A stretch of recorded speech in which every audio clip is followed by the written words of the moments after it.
UN Televisión, Universidad Nacional de Colombia, presenta.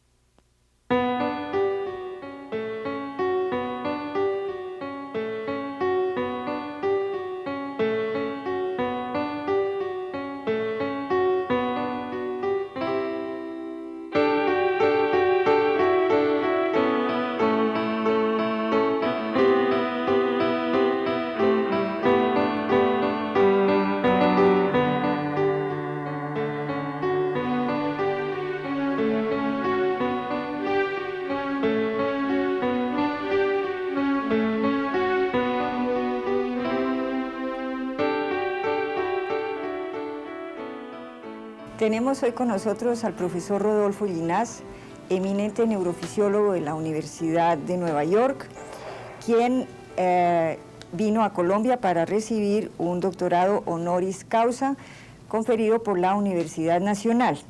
El profesor Ginás es bogotano de origen, nieto, hijo, sobrino de médicos, tiene familia en Colombia, 2 hermanas, y es médico de la Universidad Javeriana, tiene un PhD de la Universidad de Canberra del año 65, tiene una larga trayectoria investigativa en las universidades de Chicago, de Iowa, y desde el año 1976 dirige el Departamento de Fisiología y Biofísica de la Universidad de Nueva York, y también desde el año 61 está vinculado al Laboratorio de Biología Marina de Woods Hole en Boston. Pero empecemos a hablar con Rodolfo. Rodolfo, cuéntanos de tu infancia en Bogotá. Mira, mi infancia empieza en Bogotá, desde lo que me recuerdo de mi infancia. Un momento precioso de mi vida, es decir, un momento que me recuerdo con un enorme cariño, que fue realmente importantísimo desde el punto de vista de la idea general que tengo de lo que es la vida. Lo que me recuerdo es simplemente las relaciones con mi abuelo. Y yo tuve un tiempo con él, hace menos casi un año. Y entonces estaba en una casa enorme con... ¿En la Candelaria?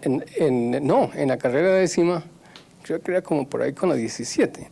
Bueno, claro, el viejo Ginás era una persona sumamente increíble, extraña, y además pues ya tenía 60 años o algo así.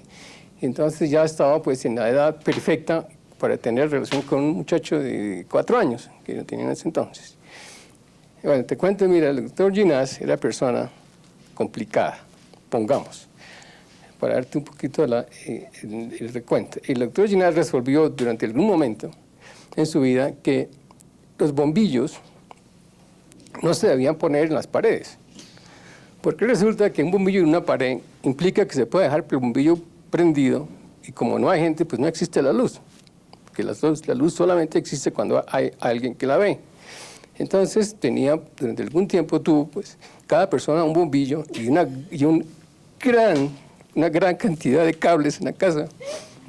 Y entonces cada persona andaba con su bombillo. Y era formidable, porque resulta que el doctor Ginás tenía toda la razón. Si no hay para qué tener bombillos encendidos donde no hay gente. Uno lleva su bombillo. Cada lleva su bombillo. Imagínate, pues, los enredos que se hicieron en esa casa, pues, ¿no? Eran nudos de esos de no terminar. Bueno, ese era el tipo de individuo. Era una persona que era profesor de psiquiatría, era interesado en política, interesado en escritura, interesado en literatura y, pues, gurú número 1 de Rodolfo. Entonces era cuestión de, hola papaito, porque yo le decía papaito, hola papaito, ¿qué pasa cuando llueve? ¿Qué pasa, pongamos, qué le pasa a los pájaros? La gente cuando llueve sale corriendo, llega a la casa, coge una toalla, pues, y los pájaros, ¿qué hacen? Porque si se mojan también, porque me imagino que el agua pues les llegará encima. No, hombre, mijo, lo que pasa es que los pájaros tienen plumas y eso es como tener pues un sombrero puesto todo el tiempo. Entonces cuando termina de llover se mueven y el agua se termina y no. Y dice, bueno, ¿y cómo se bañan? Y dice, no, es que sí se bañan. Y no les da, pues, como... Dice, sí, entonces se meten el pico. Entonces sienten como nosotros. Dice, es muy similar. Dice, pero no hablan. Dice, no, es que no hablan porque es que son pequeñitos y tienen una cabeza pequeña y el cerebro no les da para hablar. Dice, pero son como nosotros. Dice, sí, pues claro, son hechos de carne y hueso, como tú. Tienen músculos pequeñitos, ¿sí? Pero como ves, tienes paticas y tienen... Dice, bueno, entonces, como que estás todo relacionado. Este perro tiene un ojo de cada lado y una nariz en la mitad como yo. Entonces, se empezó a hacer una especie de lo que yo me he llamado toda mi vida la cosmología, es decir, la relación que existe entre todas aquellas cosas. Y este señor que le decía, bueno, mira, dime en 2 palabras cómo vuela un avión. Es que yo no entiendo esa cosa. Dice, mira, es facilísimo. Tienes una especie de huevo a la mitad, con un par de alas. ¿Qué hacen? Cortan el aire. Y tienes adelante una hélice. Y la hélice, ¿qué es? Un tornillo. Entonces, ¿qué? Se atornilla en el aire. Es que es pendejísimo. Para mí mi juventud fue la relación con mi abuelo, con mis padres, con mi papá, con el cual tuve muy buenas relaciones. Y luego la entrada al colegio, que fue grave. Al moderno. No, niños chiquitos, colegio es gravísimo. Porque llegó allá, pues llega uno ahí que tiene que aprender a leer. Entonces, esta vaina es como harta, pues, ¿no? A ver, ¿dónde está? Entonces me recuerdo, mira, me dan un libro donde había una lora con un tomate. Y del otro lado del libro, pues hay unas letras. Entonces, a ver, niño Ginás, ¿qué dice? Dice, la lora, tome tomate. Dice, pues no, eso no dice. Dice, pues tiene que decir porque ahí está la lora. Ahí está el tomate. ¿No? ¿Aquí qué puede pasar? La lora come tomate. Dice, no, es que resulta que en la derecha están las letras, que tienen que leerlas para ver lo que está pasando. Entonces yo le digo, mire, ¿cómo es posible que yo miro a la lora y miro el tomate e inmediatamente sé de qué se trata? Y miro a la derecha y no hay un poco de vainas ahí blancas y negras. Esto a mí no me gusta, yo me voy para mi casa. Llegamos a la casa, entonces las señoritas que se llamaban las migajitas, llaman a decir que resulta que el niño Ginás que dijo que no quería aprender a leer y se fue para la casa. Entonces, a ver, mijo, ¿qué es lo que pasa? Es que no entiendo esto de la lectura. Entonces, bueno, pero ¿qué es lo que no entiendes? Si es lo que no entiendo, yo miro ahí y yo no veo nada. Yo veo unas... Sí, yo no veo, pues, que aquí no puedo decir nada, porque si dijera algo, yo lo veía. Muchísimos años después, Rodolfo, recuerdo en Iowa alguna pataleta que tú tuviste porque uno de tus hijos no se quería aprender las tablas de multiplicación. Exacto. Entonces hubo que explicar. Mire, mijo, que todas las multiplicaciones son cuadrados. Son rectángulos. Entonces, 3 por 4, 4 por 5. Entonces, en vez de ponerse a hacer todos estos rectángulos, entonces simplemente recuérdese de las tablas porque le ayudan muchísimo. Entonces, se hicieron las situaciones, hicimos las tablas en el suelo. ¿Y qué pasó? Que los chinos inmediatamente aprendieron las tablas. Y así pasaron muchísimas otras cosas. Es decir, uno revive su juventud con los hijos de uno. Y entonces, todo lo que me enseñaron mi abuelo y todo lo que me enseñó mi papá, todo eso me sirvió muchísimo. Ahora, en el colegio ya las cuestiones eran más diferentes, ¿no? Hartísimo el colegio, qué horror.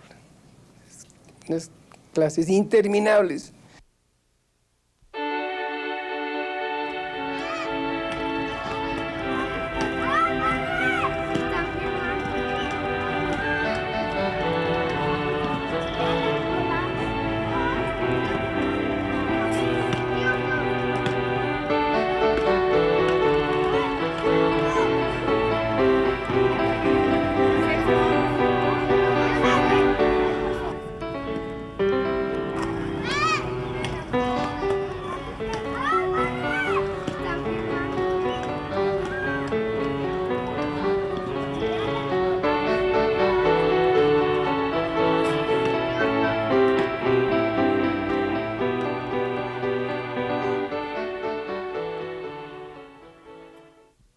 apareció el bachillerato, apareció gente como Bain en el gimnasio moderno, que era perfectamente diferente, porque era una persona que hablaba de filosofía y hablaba de matemáticas y hablaba de ciencia y ponía todo en contexto. Entonces, bueno, te resumo. Mi vida en Colombia de niño y de joven fue perfectamente formidable. Me ayudaron en mi casa, me ayudaron en mi colegio, y mis amigos de verdad viven aquí. Entonces uno pues es de Colombia. Pues, ¿no? ¿Tus hermanas sobrevivieron a tu presencia? Y mis hermanas, bueno, yo no sé si sobrevivieron o no, o si yo sobreviví su presencia, pero de todos modos, no, sí, muy buenas relaciones, naturalmente. Él investigaba, digamos casi en primero de medicina o inclusive antes. Él tenía un cuarto en el sótano de mi casa, en el último rincón, pero un cuarto tenebroso. Realmente llegar allá había que atravesar todo el sótano, salones y cosas, y cuando uno llegaba allá desembocaba en un lugar oscuro con un gran tablero lleno de fórmulas y de cosas extrañas y de pedazos de cadáver de animales o de pronto de humanos. Y él siempre estaba en plan de investigar cualquier cosa. Cogía pedazos, digamos, de juguetes. Obviamente en mi casa los juguetes no funcionaban porque todos terminaban en manos de él, y él los destrozaba y sacaba cosas y con eso hacía otros juguetes. Y yo creo que además ese fue un poco el ambiente de mi casa. Yo me enamoré del sistema nervioso de niño, inclusive viendo, mi abuelo pues tenía su consultorio en la casa. Entonces yo esto cuando lo he contado miles de veces, pero me recuerdo una vez, llegó una persona y tuvo un ataque epiléptico ahí pues en el solar. Tenía el consultorio y tenía en el solar las sillas, por una marquesina encima, las sillas donde estaban los enfermos, y a uno le dio un ataque epiléptico. Y a mí me parecía eso rarísimo, ese señor haciendo toda clase de cosas. Y entonces subió papadito a almorzar. Y dijo, bueno, ¿y esto qué es este pisco? ¿Por qué estaba haciendo estas cosas? Me decía, no, mijo, es que tuvo un ataque. Pues, bueno, pero ¿y por qué hacía? Dice, es que él no lo hacía. Su cerebro lo estaba haciendo. Entonces, un momentico, pero entonces uno a veces hace cosas que no quiere hacer. ¿Cómo es? Un momentico, porque lo que me estás diciendo es sumamente grave. ¿Cómo es que movió las manos sin él quererlos mover? Entonces me dijo, tienes que ir a la escuela de medicina, porque esto es complicado, pero bueno, ya vas a aprender. Entonces, esto y 10.000 otras cosas. Aprender, pues, es entrenar el cerebro, pues, es hacer gimnasio para esto, todas aquellas cosas que sabemos. Rodolfo, entonces estamos más o menos en el año 58, te gradúas de médico en la Javeriana, pero tú tienes una especie de relación amorosa con la Universidad Nacional. Bueno, mira, la situación es la siguiente. En la Universidad Nacional estaba el Departamento de Fisiología y estaba el Departamento de Matemáticas. Entonces, durante mi carrera, yo tuve ocasión de ir a Suiza a hacer investigación en el sistema nervioso durante las vacaciones de diciembre. Es cuestión de haber escrito a Zurich y estar en el laboratorio de Hess.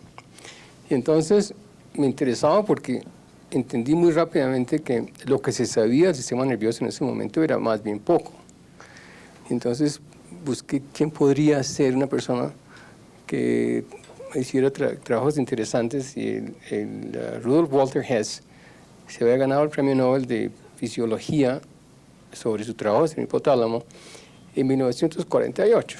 Entonces resolví escribir y me parecí. Entonces empecé a entender cómo se hace ciencia. Entonces entendí que realmente no era suficiente las ciencias básicas de la Escuela de Medicina, que son ciencias básicas para médicos. Aplicadas. sino tenía que ser ciencias básicas duras. Entonces, me encontré con Fernando Rosas, que acababa de regresar, que era neurocirujano, y con Carlo Federici Casa. Carlo Federici era profesor de la universidad en matemáticas. Entonces, tuve la gran fortuna de trabajar con Carlo y hacer experimentos con Fernando Rosas. Y con ellos, y sobre todo con Carlo, hice la tesis de grado, que fue una tesis sobre cálculo proposicional, es decir, una tesis teórica sobre el funcionamiento del sistema nervioso, del sistema visual. Y naturalmente se hicieron experimentos con Fernando Rosas en el laboratorio de fisiología. El profesor se llamaba Ordóñez, que estaba, según entiendo, muy bien. Y claro, hicimos gatos, hicimos estimulación, toda clase de actividades, ¿sí? Tratando de reproducir el tipo de investigación que se hace en otras partes. Entonces, yo fui monitor ahí pues, durante este tiempo, que fue el tiempo de la hechura de la tesis. Y tenía relaciones muy buenas con la Javeriana y tenía relaciones muy buenas con la Nacional. Y entonces yo no reconocía así pues grandes diferencias. Inclusive había muchos profesores de ambas universidades que eran los mismos, las mismas personas, pero personas en común. En el año de 1960, el doctor Rodolfo Ginás me llamó por teléfono a mi oficina y me dijo que quería comunicarse conmigo sobre un trabajo de investigación en fisiología del sistema nervioso que quería hacer. A Rodolfo Ginás en aquella época yo no lo conocía. Me explicó que era trabajo para tesis de grado de Universidad Javeriana. Yo era profesor de neurofisiología en la Facultad de Medicina en la Universidad Nacional. Nos entrevistamos con Rodolfo Ginás y me expuso la idea de un trabajo sobre tratamiento por medio de la lógica matemática de redes neurales del sistema visual humano. Este trabajo me interesó mucho porque fue precisamente el vehículo y el instrumento por el cual yo me había relacionado con el profesor Federici en el año 60. Y con el profesor Federici habíamos hablado y trabajado algo de lógica matemática de redes neurales. Entonces le expliqué a Rodolfo Ginás que la persona absolutamente precisa y con toda la autoridad para orientarlo y dirigir esa tesis era el doctor Federici. Cuando el doctor Rosa me presentó a Rodolfo Ginás y supe que se trataba de un trabajo donde se debería usar como instrumento la lógica, estuve muy contento porque en general se enseña la lógica teórica, pero las aplicaciones son muy pocas, aún en matemática. Y a mí me gustaba desarrollar un sistema de símbolos que hiciese la lógica apta para que la manipulara, yo diría, hasta un niño. Por lo menos un niño de secundaria, ¿no? Y entonces empezamos a trabajar con el doctor Ginás y a aprender lógica, tanto él como yo. Con el nuevo simbolismo, porque con el viejo simbolismo se podían escribir fórmulas, pero no demostrarlas. O era muy difícil demostrarla, como se puede ver en los principios de matemáticas de Russell y Whitehead. Terminas medicina y saltas a Boston, ¿no?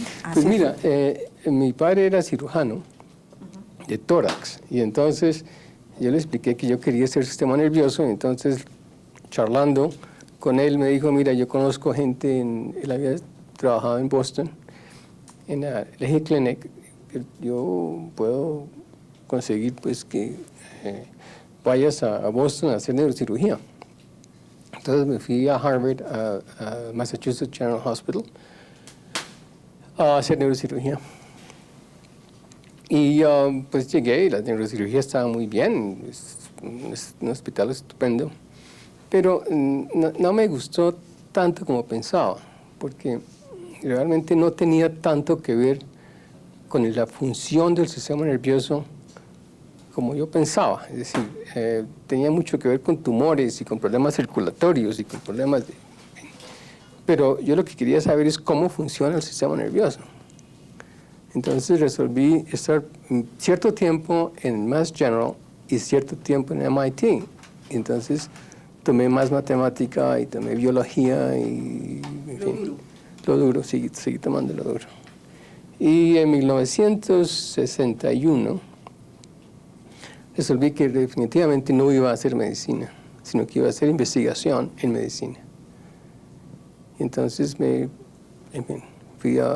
empecé mi carrera como investigador. En ese tiempo se llamaba eso neurofisiología, hoy se llama neurociencia, porque es más que neurofisiología, es decir, es fisiología, y es biología molecular, y es psicología, y es todo, es química. Estudiando el cerebelo tiene que ver con la organización del movimiento. Entonces la pregunta, ¿cuándo apareció el cerebelo en la historia natural de la filogenia? Y entonces pues, encontramos que el cerebelo apareció sumamente temprano, es decir, con los primeros vertebrados. Entonces todos los dinosaurios, todos los pájaros, todos los animales vertebrados tienen cerebelo. Y el cerebelo es casi exactamente igual en todos. Entonces dije, descubrimiento pesado. El cerebelo es un circuito neuronal que no ha cambiado mucho durante los últimos 500 millones de años. Entonces ya empezamos a ver las leyes fuertes de cómo está organizado el sistema nervioso. Y entonces se hizo el estudio filogenético de cómo son las diferencias entre los diferentes animales, y entonces empezaron a aparecer las otras grandes preguntas. Bueno, pero ¿qué es el cerebro? ¿Qué es lo que estoy haciendo? ¿O qué es lo que uno hace? ¿Cuál es la pregunta básica? ¿Qué persigue? La pregunta básica es, ¿qué somos? ¿Qué es ser humano? Más puntualmente, ¿qué es tener mente? Más puntualmente, ¿cómo se relaciona la mente con el cerebro? ¿Hasta qué punto es esa teoría posible? Para mí es absolutamente posible. Es decir, no veo ninguna otra posibilidad. Y entonces, la situación es cómo hacemos para entenderla mejor. Entonces, toda esta investigación puntual tiene detrás una serie de preguntas absolutamente básicas que tienen que ver con la naturaleza del hombre, con la naturaleza del entender, con la naturaleza del aprender, con la naturaleza de la civilización, con la naturaleza inclusive del nivel al cual podremos entender el universo, que son preguntas que parecen filosóficas, pero que son preguntas tan científicas como son filosóficas. Entonces, estudiamos las células del sistema nervioso, estudiamos el modo como las células se comunican las unas a las otras, la transmisión sináptica. Estudiamos cómo se relaciona esto con la percepción, con la visión, con la audición, con los estados mentales, con los ensueños, con las pasiones, y vemos que todos son aspectos de la función del cerebro. Entonces, esas cosas puntuales hay que hacerlas, porque la naturaleza escribe con letra pequeña. Pero el punto básico es que yo creo que se puede entender lo que es la mente y que se puede entender lo que es el cerebro. Y esa es la situación básica. Entonces, se está haciendo estudios a nivel molecular, a nivel celular, a nivel de sistemas, todos encarrilados a la misma pregunta: ¿qué somos?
UN Televisión, Universidad Nacional de Colombia, presentó el anterior programa.